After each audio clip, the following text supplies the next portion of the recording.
Hey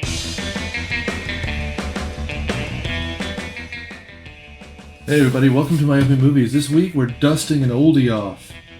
Star Trek, the one with the whales on the Voyage home. It's a romp, it's funny, it's a little bit over the top. It's one of the first comedies that we did that we kind of like. And I think it's a fun episode. It's a movie I haven't seen in a while, so maybe I'll dust it off myself. But in the meantime, enjoy. Also, thanks for doing all you do to keep us relevant. Thanks for sharing and subscribing and liking. And then on top of that, please continue to, do those things that make us relevant. Write us a review and tell us what you think. Also, if you want to pick a movie for us to do, consider going to the Amazon wishlist. Anything you purchase, we will do an episode on, and we will record for you a riff that we will make playable in your DVD player or digitally, however you want us to do. Thanks for doing all you do. Bye, everyone.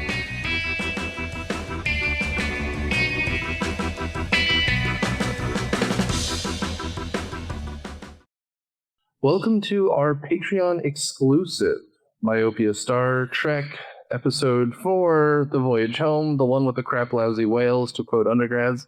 We did this one because we told you guys, the audience, and this is what you guys wanted to see, and now we're making you pay for it, so screw you. This corresponds with Star Trek 2009. And so on panel tonight we have Jeremy. Hello, this is Daniel, and you know what? Screw the rules. Why, yeah, we read it. That's what you Troy was. Gotta nuke something. And I'm, of course, your host, Nick Hoffman, riffer on Cineprop. Which is coming back. It is. We'll see.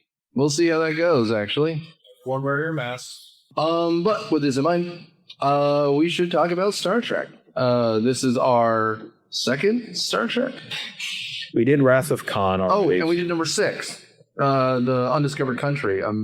Years ago. Which one's that? That's the one where The best one. Oh, that's the one with the jelly blood that's like floating in the corridor of the Klingon ship, right? Yeah, zero gravity. Yep. Yeah. Okay. and the one where Kirk makes out with himself almost. Like he fights himself in a Kirk on Kirk fight, the thing we always wanted. So there's Kirk on Kirk crime. Is that what you're saying? That's right. Well, you saw how William Shatner reacted to those gender swap pictures of the Star Trek crew, and he's like, I would totally make out with myself. No, I mean, I think he literally said, I do me. Yeah. Which of course he would. Which also shows you how long ago we've been doing this. We did Wrath of Khan because Nimoy had just died. And that's now 6 years ago, and that's crazy to say. A little more than 6. I think that was like 2 or 3 years ago, but yeah. Your own stand. We're one of the longest running film podcasts, I think. One of. Oh, no. Yeah, I guess Dr. Capto, We Hate Movies, who just did its 500th episode, 10th season. Anyway, so with that in mind, of course, we should kind of get into this plot a little bit, and I'm afraid to ask Daniel, so I'll ask Jeremy, hey, what's the plot? Well, it picks up right after the third one, but strangely enough, that gets jettisoned quite quickly because they figured, hey, we've already done 2 related movies, so let's just put that aside and do something else. Right. So basically, it's the Enterprise crew trying to go back to Earth after the events of the previous film. And on their way back, or I should say before they even get there, a mysterious probe flying through space towards Earth begins shutting down all the various spacecraft in its path. And it makes its way to Earth, where it begins to block out the sun, which could, of course, cause everything on Earth to die. And the Enterprise has to figure out what it wants. And that leads us to whales. Oh, say the whale. No, it would be illogical for a species to make another species more extinct, Captain. And you're like, we've been bugging the Klingons for 30 years at this point. Like, Captain, sir, I was literally stuck in a concentration. he's right. We'll get there. We'll get to all of this. So, as was alluded to by Jeremy, this is the end of what they call the Star Trek trilogy. So this was trilogy, and this was another RG plot. Well, I think Wrath of Khan, Search for Spock, and this one are all connected to each other, kind of thematically. And one ends and the next one picks up pretty much immediately. The original one, which is, I think the first one's fine, but it's just essentially 2001. Voyager, right. Yeah, the first mysterious, omnipotent alien probe is going to destroy Earth. Yeah. Well, from what I remember, the Star Trek movie originally was going to be like a pilot for our reboot of the TV show. Mm-hmm. So, but then they're like, no, we're not going to do that. But hey, you know what? It's long enough. Let's make it into a movie. And then that turned into such a disastrous production that went way over budgets. I love that movie. It's like they realized this might be their only shot, so they just went all out. Well, that's what the Really nerdy. That's what Wrath of Khan was. It was supposed to be, okay, he made enough money to justify a sequel, but this is it. There's no ending with Star Trek. And then that was a big hit that they started making more beyond it. But this is weird. I mean, like, thematically, I don't see how this really connects to Wrath of Khan. Well, Khan is Ahab, and Kirk is his whale. You're not speaking to my... Khan is Ahab, and Kirk is his whale, and now they have real whales. Well, I mean, it's not thematic. It's that one literally ends and the next one picks up. Number 1 doesn't do that. Number 5 doesn't do that. This is a trilogy, and of course, Nimoy directs 3 and 4. Right. This is his, I think, second movie. He then does 3 Men and a Baby. Sure does. And then I see the belly of the great white one. And then, of course, he does some erotic photography, which is the path of every living actor. Oh, good lord. And things about Bilbo Baggins. God, that Only song, 3 feet tall. that song is atrocious. Atrocious, but you know what? I love it. I'd rather listen to that than Shatter Me, Mr. Tambourine Man. Or Rocket Man, I guess. Rocket Man. No. I'm a Rocket Man. Yeah, and notable for this is a Star Trek movie where 99% of the time they're not in a Federation ship at all. They're in a Klingon ship they don't even know how to operate. Or at least they know the principles of them, they can't read the language. Now, is that the whole thing that was going on? Because I was confused. The whole thing is about time travel, right? Okay, so let's pick up at the end of the last one. Because again, this is a trilogy. After Christopher Lloyd seizes the Starship Enterprise as the head Klingon in number 3, we end up, which is footage we see at the beginning of this movie because Kirk is effectively on trial. They are stranded on Vulcan, and they are being, they're about to be exiled. Like, he's Admiral Kirk, and he's about to be essentially punished, court-martialed. And the Klingon commanders are in, like you alluded to, the only nod to the fact that this is a trilogy. I get the feeling that Paramount said you're making 3 movies after Wrath of Khan was huge. And that's all it's like, fine, I'll make your movie. I can't do Leonard Nimoy. I can't do many impersonations. Yeah, basically the Federation, the Klingon ambassador to the Federation is like, there is no peace until Kirk is dead. Yeah. Even though Sarek, Spock's dad, proceeds to eviscerate him at the meeting by all the bad stuff the Klingons were doing. Yeah. Ironically, Matt's natural speaking voice is a good Nimoy impersonation there. Actually, you're fine. The needs of the podcast outweigh the needs of the one. After the events of the previous movie, Spock is learning how to be human again. What happened in the previous movie? I've never seen it. As you know, in one of the best scenes in any Star Trek movie, he dies at the end of Reruns. Right. He sacrifices himself. They shoot out Spock as a rocket to the planet, which is taken over by the Genesis device. The Genesis device, which they allude to here, which recreates planets, essentially terraforms them automatically, and Spock's casket essentially allows him to be reborn. They find him on this planet, and right as he dies, even in Rapid Fun, he goes to like the mind meld with McCoy, puts his memories inside it. So essentially the third one involves the Klingons, of course it does, again with the Klingons.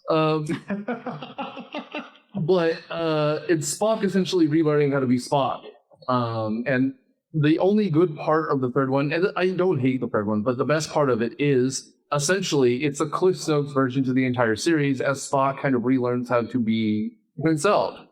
And even here, there's this kind of thing with formality and the fact that he at one point uses a contraction and everyone's like shitting themselves with happiness and you're just like, oh, it's Spock, oh, it's Spock. Yeah, he's amnesiac for most of the movie, and it causes all sorts of havoc. It does.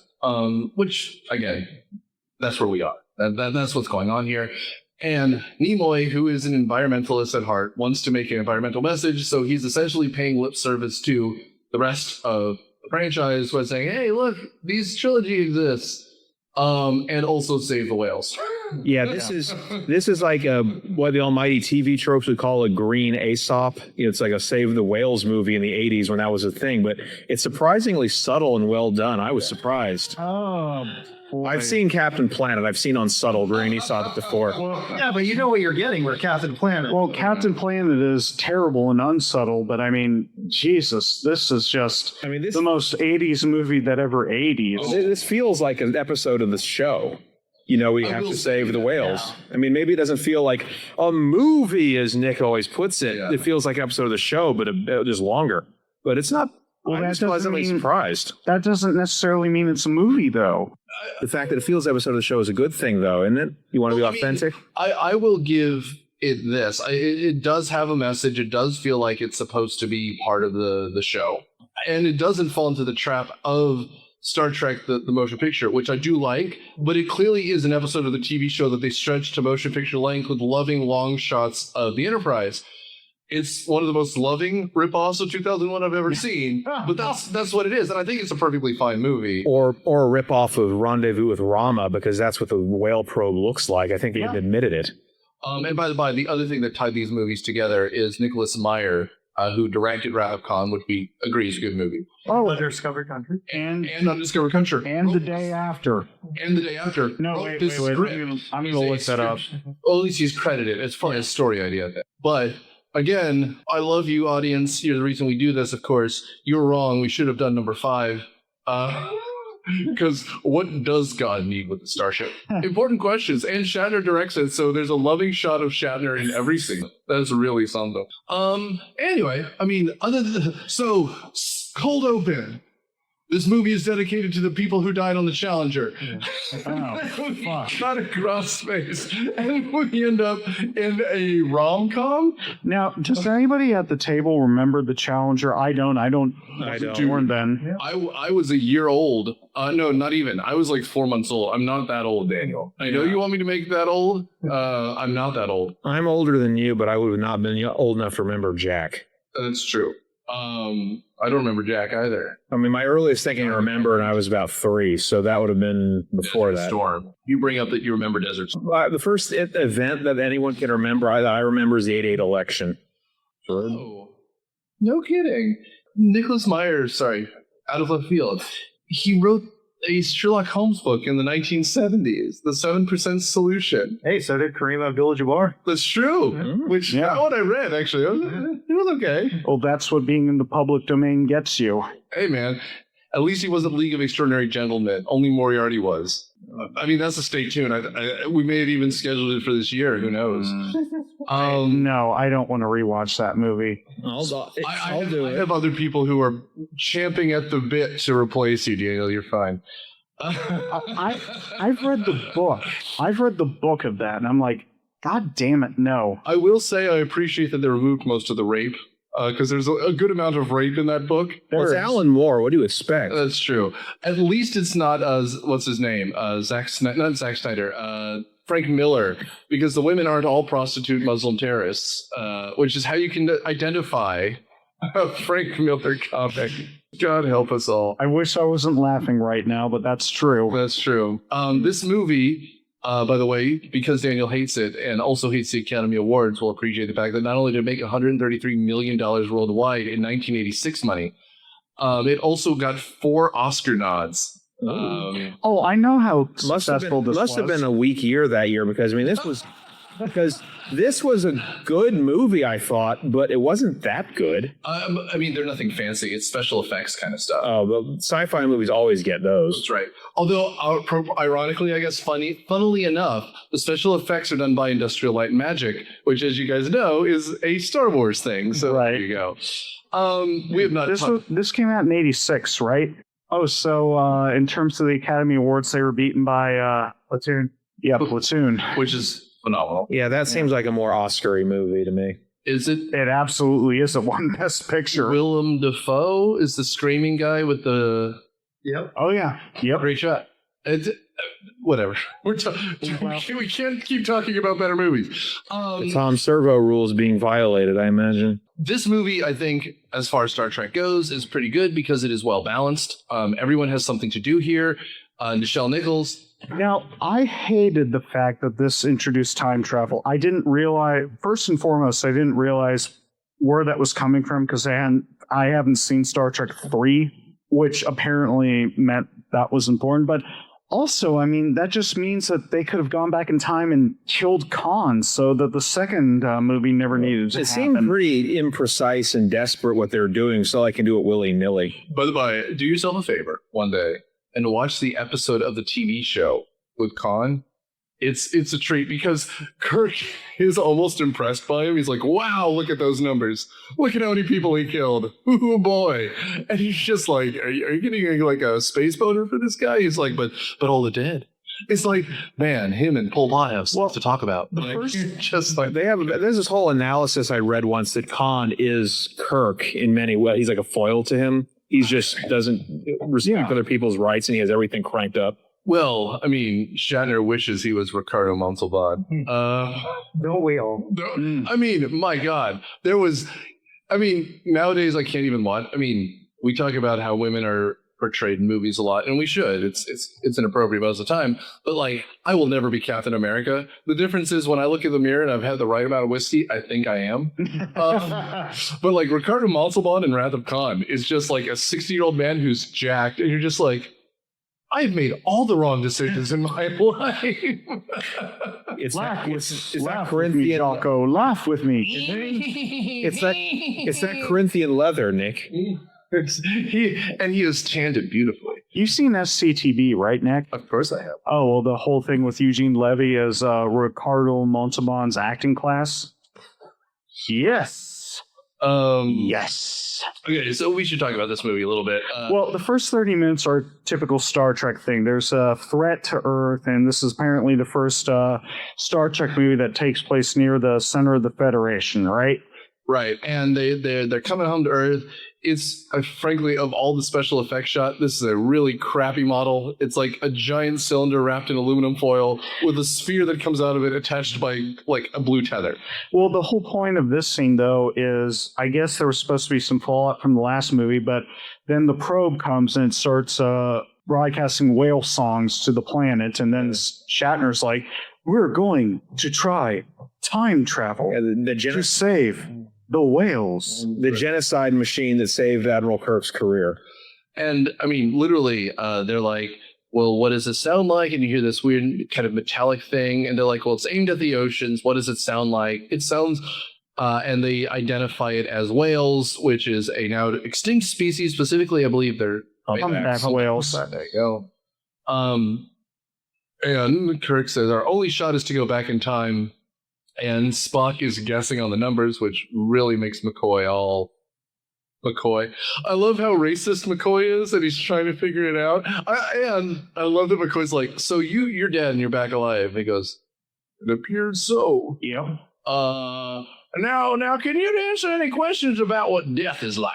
It's like, that would be illogical. And it's like, you've died and come back to life, you green-blooded son of a bitch. And like, he's not giving him anything. Wasn't that who McCoy always was? Oh, dude, he was. But it's great because at this point, they're both old men and they're just still bickering like children. Yeah. And it's, I dig it because... By the way, the Simpsons bit on Star Trek 11, So Very Tired, is clearly inspired by this movie. Was it Star Trek or was it The Critic? No, it's Star Trek. Oh, it's The Simpsons. Oh, The Critic was Keanu Reeves, right? Raindrops keep falling on my head. My 2 feet are too big for my bed. And Picard's on tambourine because Generations came out this year. Another one we should do because it's Malcolm McDowell as the villain. And he is the finger. Oh, Malcolm McDowell. You're so stupid. Like, he's trying to get back to the Nexus. Whoopi Goldberg is in it. Good movie. We're talking about nonsense, which is fine. Well, I mean, par for the course. So they go back in time and they And I think they damage the ships after land on Earth and can't get out again. Yeah. Except for some techno babble involves sneaking onto an aircraft carrier. All right. To that. Which is making fun of the Russians again, because the Klingon has essentially used a cheap version of a warp core and is falling apart. Here's the thing that always gets me about Star Trek, and this is a good example of it. Nobody ever reacts to what's happening in the story, right? So Matt's absolutely right. They go back in time to San Francisco in, quote unquote, the latter half of the 20th century. But when they do that, and then there's that danger that you were talking about, that they might not be able to travel back forward to their home, everyone is just so goddamn stoic, right? Like, they're just like, Scotty, that is bad news. I actually kind of admire that. They're people, they're there to do a job, and let's do the fucking job. I mean, but they don't ever like pause and say, "Oh fuck, even if we succeed, we personally might be screwed." I think you're forgetting this is a military thing, right? I mean, because I'm with you on that, Jeremy. It's essentially the Navy, but in space. I mean, it's every Das Boot. Give me a status report. We have 24 hours and we won't be able to take off or even keep this cloaking device on. Well, then, mister, we better figure out a way to fix this, right? Like, it's very matter of fact, it's practically an Aaron Sorkin walk and talk that Shatner does, because he just walks around the ship. Scotty, status. Spock, keep doing your thing, buddy. Well, that's the purpose of military training, so you don't panic. I read that, but I mean, I think there were ways for the actors to convey that, and they don't here. Maybe if you would sweat on command. No. Keep cool there, Doc. I gotta lay some pipe. Well, he tries to lay pipe in this movie. Dude, it works, man. Captain, sir, I might be stuck in 1980s San Francisco. Oh my. Dude, by the way, I commented on this to my wife, but George Takei's like hanging out on Vulcan gi that he's wearing. It's like a it's like a turquoise gi that he has like a jacket over, a dinner jacket. Dude, he is a victim. He is a victim of the LDS. Oh yeah, seeing they basically have Spock wear a headband the entire time so no one notices the ears, and they just wander around San Francisco, causing minor league havoc. Oh god, what a cheesy chunk of nonsense. It's just like I mean, because again, it's like, we could be pretty sure that humans have never seen an extraterrestrial. And you're just like, dude, you're a guy with weird ears. I see people with weird ears all the time. Like, plus, E.T. was 5 years old at this point. Everyone's seen it. That's right. I think when he talks about the great classics of 20th century literature, that those were a couple of trash writers from the 80s. Yeah. Jasmine Suzanne, Valley of the Dolls. So he, yes. So all the DVDs or whatever of E.T. might have been lost in the nuclear war before the founding of the Federations. That's all they had were trash books. It's a classic, Jim. I have Caligula on Laserdisc. Now, I would have imagined Beyond the Valley of the Dolls would have survived at that point. Oh gosh. You know what we need to do? We need to make sure Roger Ebert loves this movie. So we're going to reference Valley of the Dolls. Yeah, and meanwhile, Chekhov is talking about nuclear vessels in a Russian accent in front of a police officer. I was live tweeting this movie, and I'm like, he's about to get arrested, isn't he? Yes. Ironically, one of the things that they didn't play up as much as I thought they would. You have a strange Russian spouting all this weird crap in the 80s, and he doesn't have, it's barely mentioned. Yeah, during the period of nuclear talks, wanting to find a nuclear-powered aircraft carrier. Wasn't the whole rumor that Chekhov only exists because Pravda wrote a column, someone at Pravda wrote a column about how, we're doing okay in the space race. Why is Star Trek all American Central? And then Jim Roddenberry read that and was like, yeah, you know what? That makes sense. Well, that might make sense. I thought Chekhov was introduced later than the others. Second season. He's second season. Right, exactly. So they saw the first season of Star Trek in the Soviet Union. It's probably not true, but that's all. I mean, it sounds apocryphal only because I like the idea that, Tuesday night on Channel 3 in Soviet Union, you get Star Trek. I just like the idea of William Shatner reading Pravda on the set. It's like, did you know, Gene, that the working class needs to own the means of production? I mean, whether or not Gene Roddenberry was a communist is something we can talk about later. But I do. No, obviously not. I mean, Star Trek is very much a USA sort of show. Yeah, but there's no money. There's no class system. It's all to each of his ability. Oh, speaking of which, there's that scene in there where they're making all sorts of jokes about that compared to the 1980s, where like Spock and Kirk try and get on a bus and they don't have any money, so they're like confused about how transportation works. Yeah, I think this is when we start seeing the stuff in Next Generation about how they don't have money in the future, because like, they still have money. We're going to have to get some. Right, exactly. And then there's all sorts of things about how everything's outdated. So like McCoy is talking about goes to a hospital and is talking about just how barbaric all the doctors are, and Which is funny. And Scotty tries to talk to a computer and it doesn't work. He holds a computer mouse up to his mouth like a microphone and says, "Hello, computer." I think Jeremy and I are okay with all the things you're mentioning. Yeah, this was lighthearted and it was fun. I personally love James Doohan. Doohan? You're fine. Okay. I personally love that guy because I genuinely think he was a great human being. But at that moment, I'm like, what the fuck are you doing, man? Dude, he's back in time. I don't know why you keep forgetting this. Yeah, if we all This ended is up all a fish out of water story. Now, again, the thing is, in the show, time travel is not a crazy thing. Like, it does happen all the time. You have alternate universe. It's a sci-fi show, man. But, like, why I like this, everyone has something to do. So let's talk about the three missions. Spock and Kirk are looking for the whales, right? Uhura and Chekhov are looking for the nuclear submarines or ships or whatever. Vessels. Vessels, yes. Vessels. To quote Futurama, now say nuclear vessels. No. Like, just, this becomes a running joke for years. But because they realize that the kind of weird, unstable version of fission that we do now produces essentially nuclear waste, and nuclear waste can be used to fix the core for the Klingon ships. And then everyone else is what? Everyone else is trying to. Well, Sulu gets the helicopter to carry they're the. trying to get the whale tank. Right. I was born in San Francisco, Captain. I know my way around the city. Oh my. It doesn't look too different. There's this place called the Tenderloin. We might want to find some things. And then Scotty and Dr. McCoy are going to develop, which is where they have the most fun with time travel. They're trying to find essentially materials to build the whale tank. Yeah, because they do what anyone with time travel would do: use it to make money. Right, exactly. Well, they literally go into a plant, and Scotty's like, "I can give you the formula for the Transparent aluminum. Yeah, transparent aluminum." And this is where you're wrong. I love James Doohan, but he is chewing on scenery. Like, well, first and there's a reason foremost, why he gained all that weight. He was the man who was Canadian, first and foremost. He So. sure was. And guess what? Chekhov was not a real Russian. Yeah. And so you couldn't tell by that. Well, a lot of Scottish people did go to Canada. I think that's where culture survives a lot.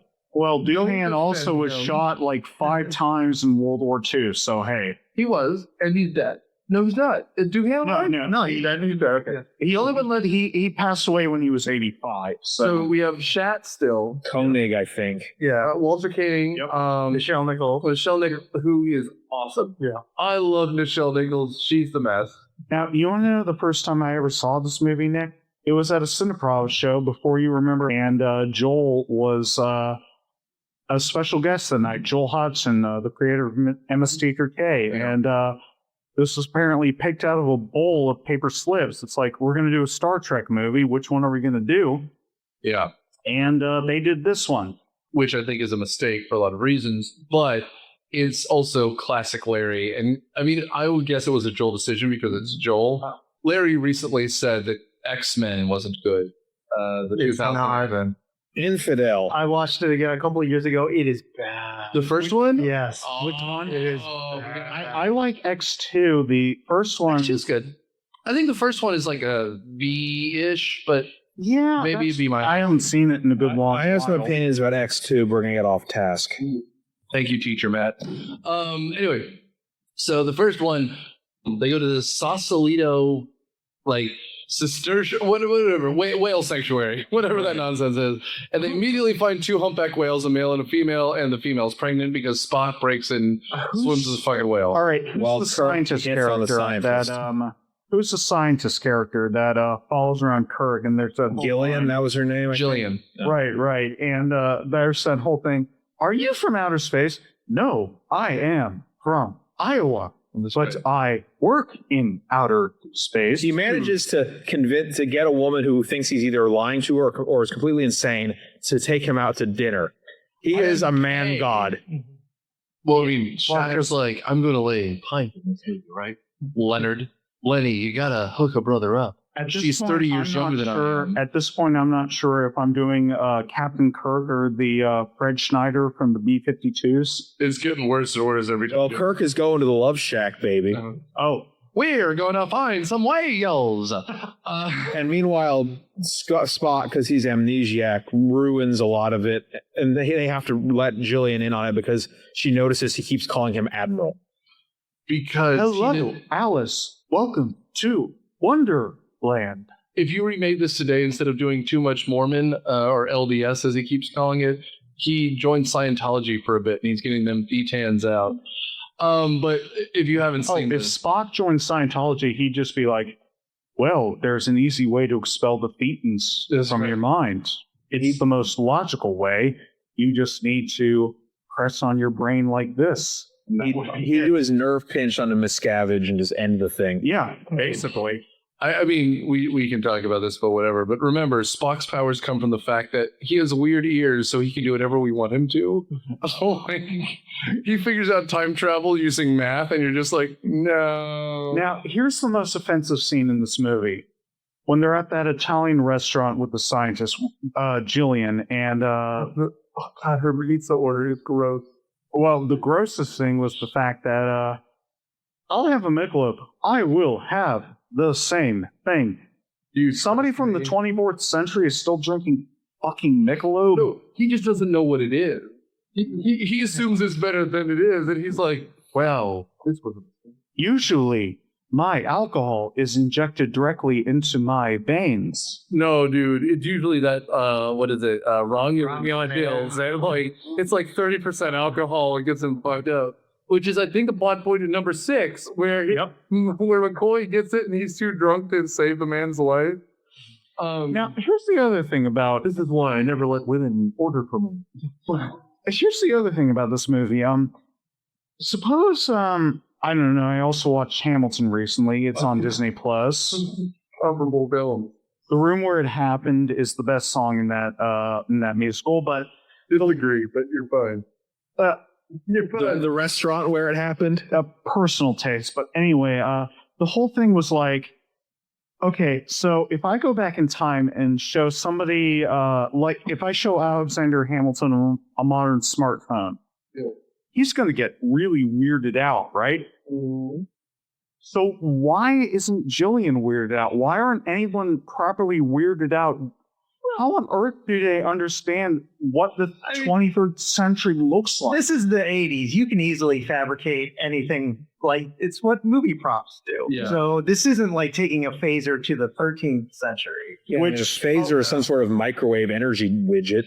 Which actually they try to do when Chekhov tries to shoot those FBI agents. Well, and I will also say, they do that about 30 times when McCoy is traipsing around the hospital and is like curing people and doing all this nonsense, right? Like, they actually do play with this. I honestly believe her character's motivation is to be more interested in the whales than anything else. Now, you know what would have been interesting?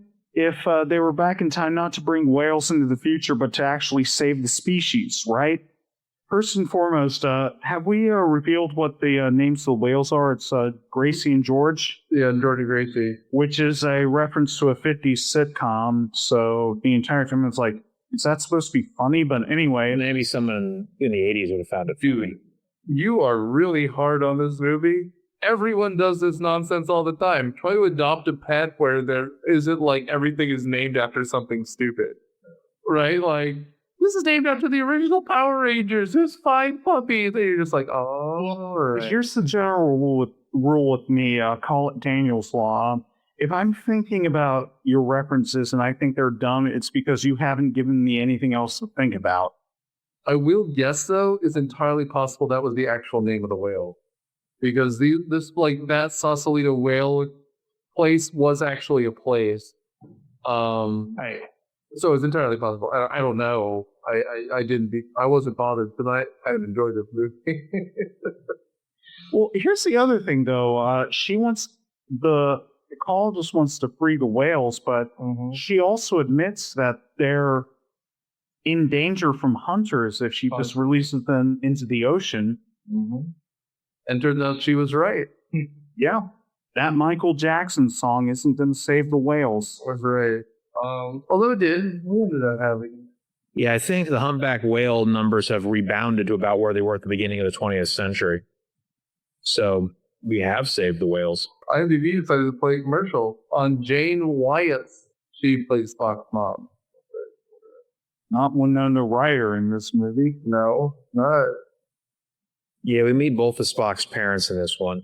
Well, and their characters in the show, who, I mean, I'm sure they were shocked that a walk-on role as a cameo in an episode of a TV show in 1964 turned out to be something that they were still doing 30 years later, but, you know, whatever. That's how TV works sometimes. Well, you know what? This would have been a much more interesting movie if they acknowledged what this crew traveling into the past meant. Like, if Chekhov could have taught those FBI agents, oh, hey, the Soviet Union citizens aren't that bad necessarily, or they're at least smart. Or if, again, Kirk and Spock saved the humpback whales. I mean, they do save the whales. They do literally save the whale. They saved the two just to beam their whale song back to the probe. But I mean, like, what I mean is like, Spock, we have to make sure the whales successfully mate because they're already correct. Well, yeah. Their offspring will provide the correct response. Well, they not only did the whales save the Earth from the probe, but I think they reintroduced them to the Earth's ecology. So, I mean, a male and a female and a third whale, I mean, a gene pool is a little narrow, but it might work. It won't. It just makes the probe go away. Who barely was only showing up to check. That's the only thing that bothered me about this. Is probe's like, how do whales do it? I promise. By the way, we also find out that from Spock that whales come from Earth. They only exist on Earth. And so the probe is just like, hey, you were cool at how I was here. Oh, Mom, Captain, I could have told you that whales only exist on Earth. By the way, several of them. In case you're curious, this movie took Crocodile Dundee off #1 on the box office. Survived there, made back its entire budget in the first 5 days. And if you want to be hired as a director, do what Nimoy did and come in $1 million under budget. That's how you earn more movies, man. And it was blamed for taking money away from The Golden Child because it opened against The Golden Child. The Eddie Murphy movie? Yeah, exactly. Everyone recommended this movie there. Cinema Score gave it an A+ on average. And what does God need with a humpback whale? Yeah. BBC to Christian Science Monitor all recommended it. Eligible Kirk Christmas entertainment, says the Washington Post. Gross. Anyway, I mean, we can get to the end of this. On the nuclear vessels, they charge up on the USS Enterprise, which is, you know, that's fine. I'll give that. What? The original carrier. The original carrier. They charge up the MacGuffin and they send it back, but because of how weak the batteries are on the Klingon ship, only Nichelle Nichols gets back with the charger. And as Daniel mentioned earlier, Chekhov is captured and arrested. Right.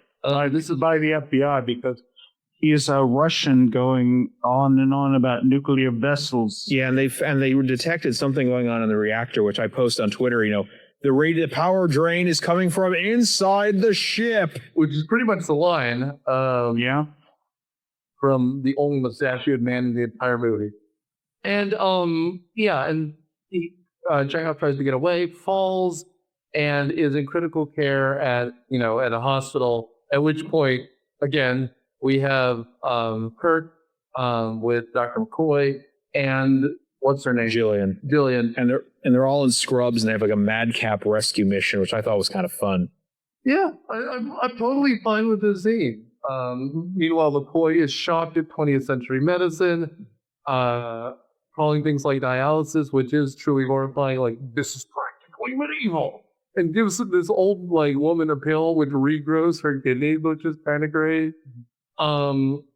They lock the surgeons who are trying to essentially trepan, drill holes in his skull to relieve pressure, which is a procedure. They lock him into the room, they cure him. Oh, Jesus. There was a documentary back in the 1970s about how the NHS should allow for trepanation. We do. I'll get me brain drilling from the National Health. I do.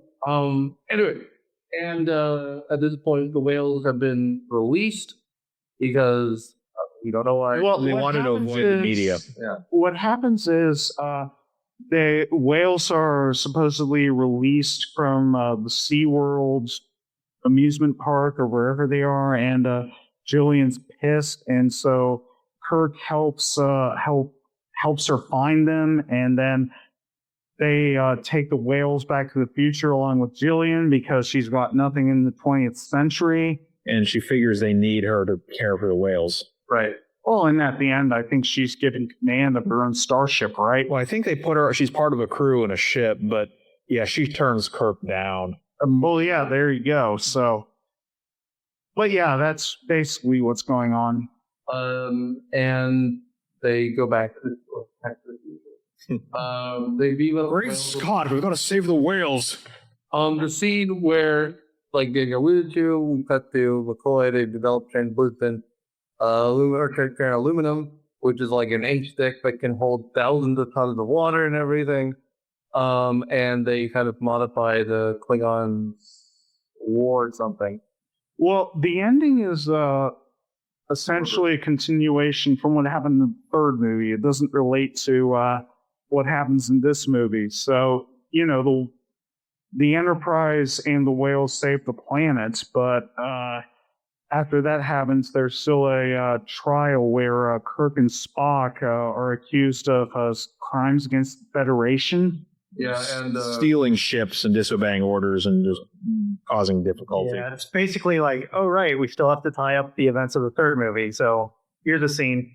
Okay. Yeah, so basically the court-martial where Kirk pleads guilty to everything. well, and again, if you think of it as a trilogy, which obviously there's another 2 movies after this and a whole new blah, blah, blah, blah. This is how you end a trilogy, right? We're acquitting you of the crimes. Congratulations. You're back to the captain of the Enterprise. And then we pan to the new Enterprise E? It's Enterprise A, I think. Enterprise A, which, that's how you end a trilogy. We're going back out into space. The story never ends. Well, 5-year voyage. It ends with Admiral Kirk being demoted to Captain Kirk, which means he's once again the captain of the Enterprise. And yeah. I mean, again, because that's what he would complain about even in Wrath of Khan. He wants to actually be out there, and they don't let him. And that's like I said, this is how you end a trilogy. You're back, baby. This time, in 1987, with the same number of potential nominations for Saturn Awards as Aliens. So, with 11 nominations for Saturn Awards. But yeah, I don't know, and it's wrapped up very neatly. This movie I've probably seen 5 times, 6 times in my life. I'll probably see it another 10 times before I die. But we should go around the room and get final judgments for everyone except for Daniel. Jeremy, what do you think? It's a fun movie. It's definitely the most accessible of the Star Trek movies. I mean, you mentioned earlier all the reviews calling it a fun time. This is definitely the one where they're like, okay, we need to make Star Trek mainstream. Yeah. And I think it suffers in comparison to the other ones, but for what it is still pretty fun. I love the beginning and the ending because that's the most Star Trek parts of the movie. But yeah, I mean, it's great watching the cast who all have something to do what they do. And at the end, when the Enterprise goes into the warp speed, I got chills. I mean, it's like, they're back. Totally. Daniel? I thought we were skipping the if you're a Trekkie, you're gonna enjoy this. You're gonna enjoy the message, but personally, I wasn't a big fan. I thought that themes they were introducing weren't that interesting, and in fact contradicted a whole bunch of stuff they did in the previous movies. But you know what? It doesn't matter what I think. It sure doesn't. No, Matt, what do you got? I expected this to be kind of a preachy issues movie. It wasn't. It was pretty lighthearted and entertaining, and it felt like a TV show episode, so it meshed nicely thematically, and I think you should see it at least once. I will agree with Matt, and I like this movie. I think it's fine. I want to not like it because I like Star Trek when it's Star Trekky, like Jeremy alluded to. This is very comedic. And at the beginning and the end, when very dark at times, like there are moments where Spock is supposed to be logical and the needs of the many outweigh the needs of the one. And the mom literally says, well, you're alive because the needs of you outweighed the entire crew and they wanted to save you. And like, it's saying something hard there. And then the rest of it's very funny, but I can't help but like this movie.